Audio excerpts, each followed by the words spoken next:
Selinunte Beach, underneath the ruins of the old Acropolis. A wonderful beach steeped full of history and story. At the ruins of the old Acropolis, we move over to the tourist center. Sometimes you see the buses scupping tourists around.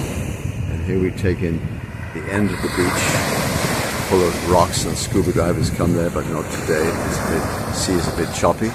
So moving over here, we're moving over across the Mediterranean, over towards Marinella, and hopefully the sun is not going to block out the vision here. This Marinella town, very bustling and popular beach resort, but not so much for foreigners, except Northern Europeans. It's one of these undiscovered areas. And we walk across here to the old river, which used to be the seaport of Selinunte, and back around again, taking in the whole beach here. It's a wonderful beach, as I said. It's about, a kilometer and a half long. And we just adore coming here. It's 5 minutes away from our home, and usually not so crowded if you come on a weekday. Weekends in summer, of course, are jam-packed. A little bit of how clear the water is.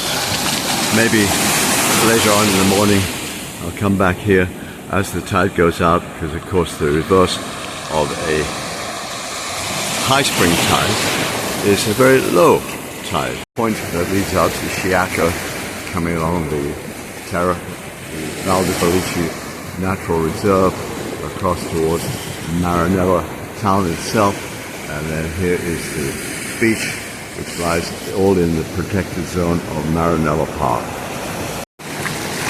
So you can see how shallow the rocks are here, and you can walk out quite a bit, and in the part out there lots of scuba divers come, and the sea is not so rough. Little camping spot. As you can see, tourists are starting to spread out closer to us.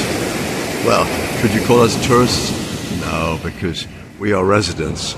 The residents usually come here on Sunday, but we elected to come on Fridays and join the tourists because Sundays become ultra crowded now. School's out and the beach is packed with people eating and chatting, and you can't even hear the waves.